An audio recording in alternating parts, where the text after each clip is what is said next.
우리가 믿는 하나님은 은혜가 풍성하신 하나님이십니다. 오늘 시편 113편에는 하나님의 은혜가 풍성함이 어떤 것인지 이 부분에 대해서 고백하는 시입니다. 한 문장으로 이야기하면 하나님은 가난한 사람을 위하시는 하나님이시다라는 것입니다. 하나님은 가난한 사람을 티끌에서 일으키시고 거름더미에서 올리시고 귀한 사람들과 함께 식사하는 자리에 올리시고 아이를 낳지 못하는 여인은 죄로부터 정죄받는 사람, 또 그 다른 사람들로부터 손가락질 받는 사람, 아무 필요도 없다고 여겨지는 그 사람을 떳떳하게 살게 하신다는 것입니다. 그래서 오히려 많은 아이들의 어머니가 되게 하신다는 거죠. 우리나라도 과거에 아이를 낳지 못한 여인은 여러분 손가락질 받았잖아요. 시댁에서도 사람 취급 못 받는 그런 며느리였지 않습니까? 그런데 그런 여인을 정말로 아이가 많은 어머니와 같이 되게 해주시는 하나님이시라는 거죠. 그래서 하나님은 은혜가 풍성한 하나님이시라는 것입니다. 하나님을 나타내는 성경 구절 가운데 이런 성경 구절이 있습니다. 이사야 42장 3절에 상한 갈대를 꺾지 아니하며 꺼져가는 등불을 끄지 아니하고, 아마 다들 아시는 말씀이죠. 우리가 믿는 하나님은 정말로 상한 갈대를 결코 꺾지 않으시고 꺼져가는 등불을 끄지 않으시는 하나님이십니다. 가난한 사람을 위하시는 하나님이시라는 거죠. 여러분, 가난이 좋은 사람은 아마 아무도 없을 겁니다. 가난하게 산다는 게 얼마나 힘든 일입니까? 그러나 더 힘든 건 마음이죠. 가난하다는 말이 우리 스스로가 부끄럽게 여겨지는 거죠.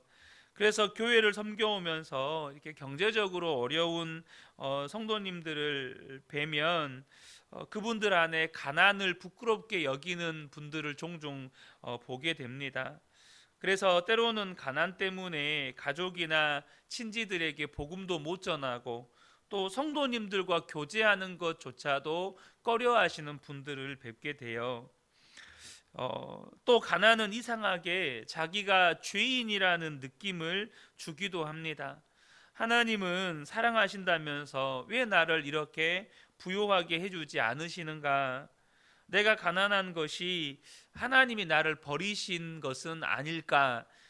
이런 생각이 들게 되는 거죠. 다윗의 시대나 지금이나 가난은 이렇게 사람들에게 무서운 정죄감을 갖게 만듭니다.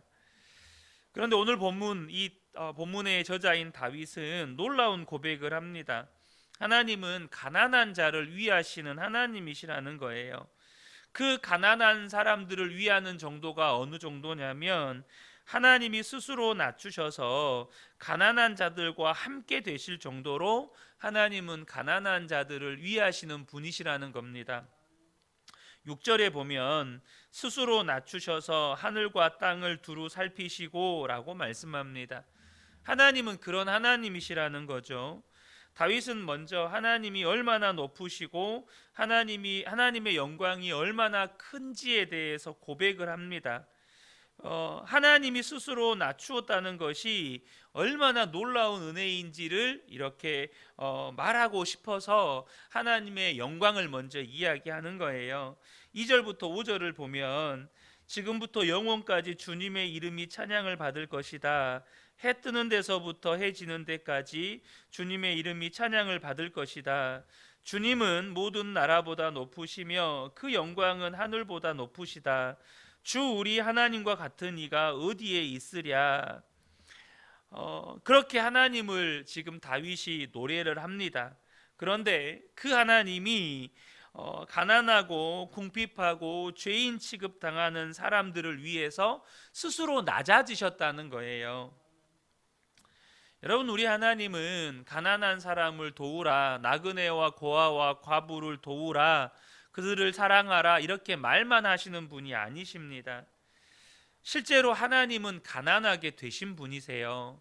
여러분, 예수님이 어디에서 태어나셨습니까? 마곡간에서 태어나셨습니다. 예수 그리스도는 오늘 시편 113편의 말씀이 사실이라는 것을 우리에게 그대로 보여주시는 거예요. 빌립보서 2장 6절 7절을 보면 그는 근본 하나님의 본체시나 하나님과 동등됨을 취할 것으로 여기지 아니하시고 오히려 자기를 비워 종의 형체를 가지사 사람들과 같이 되셨다라고 말씀합니다. 여러분, 예수님의 고향은 나사렛이잖아요. 물론 태어나신 곳은 베들레헴이지만 애굽으로 도망갔다가 다시 돌아와서 정착한 곳이 나사렛입니다. 그런데 그 나사렛은요, 이 유대 공동체에서는 사람 취급받지 못하는 그런 멸시받는 지역이었습니다. 그래서 나다나엘이 예수님이 나사렛 출신이라는 말을 들었을 때 나사렛에서 무슨 선한 것이 날 수 있느냐라고 말했을 정도죠. 사도 바울이 벨리스 총독과 이 벨리스 총독에게 가서 대제사장들과 장로들의 이렇게 고발을 당하잖아요. 그때 이 장로들이 사도 바울을 고발하면서 했던 말이 사도행전 24장 5절에 우리가 보니 이 사람은 전염병 같은 자라 천하에 흩어진 유대인을 다 소유하게 하는 자요 나사렛 이단의 우두머리라 이렇게 말을 합니다.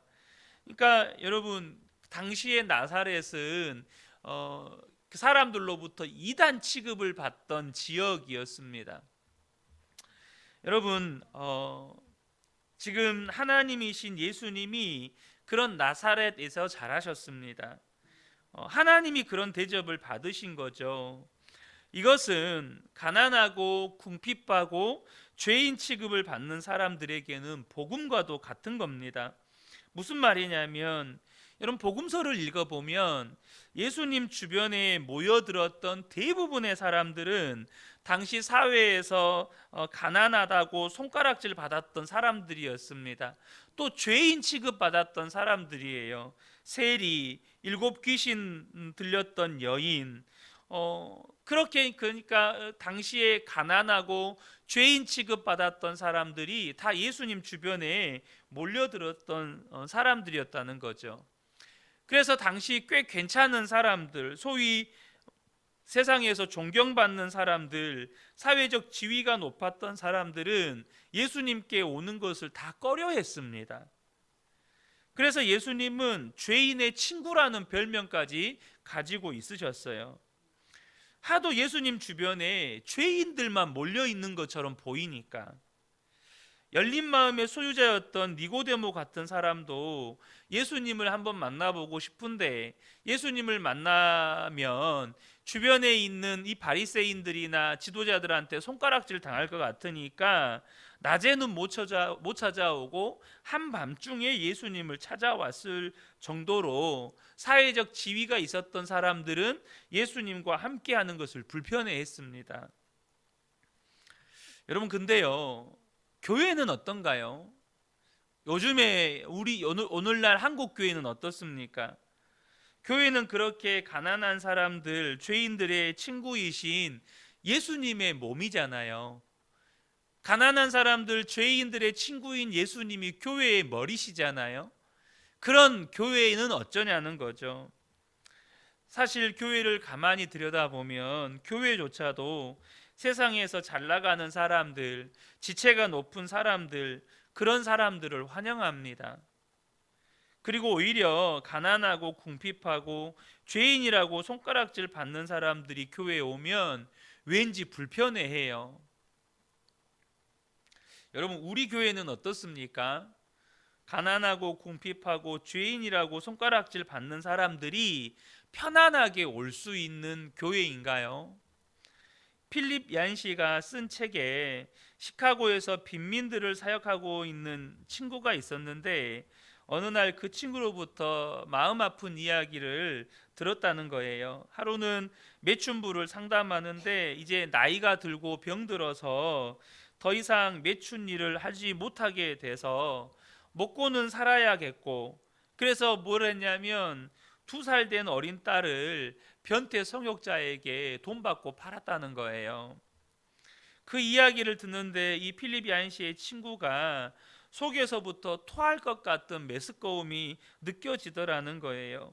아무리 살기 어려워도 그렇지 어떻게 그럴 수가 있느냐는 거죠. 엄마가 그것도 2살밖에 안 된 어린 딸을 어떻게 변태 성욕자에게 돈 받고 팔아버릴 수 있느냐는 거죠. 그래도 상담하는 입장이니까 마음의 감정을 누르고 여자에게 그렇게 말했다는 거예요. 그렇게 힘드시면 가까운 교회라도 가보시죠. 그랬더니 이 여자가 하얗게 질리면서 소리를 지르더라는 거예요. 교회요? 내가 왜 그런 곳을 가요? 그곳에 가면 내가 더 비참해진단 말입니다. 여러분, 우리 교회는 어떻습니까? 뭐 우리 주변에서 그런 매춘 일을 하시는 분들을 찾아보기는 어렵겠지만 여러분, 그렇게 사회에서 세상에서 손가락질 당하고 죄인 취급 당하고 가난한 사람들이 우리 교회에 오면 정말 편안하게 올 수 있는 그런 교회일까요? 세상에서 비참해진 사람들이 우리 교회에 오면 위로도 받고 아버지 집에 온 것 같고 따뜻하게 환영을 받을까요? 아니면 더 비참하다고 느낄까요? 가난한 사람, 궁핍한 사람, 죄인 취급받는 사람들에게 우리 교회는 문턱이 높은 교회일까요? 낮은 교회일까요? 뭐 다른 교회 이야기할 것 없이 우리 교회는 어떠냐 하는 거예요.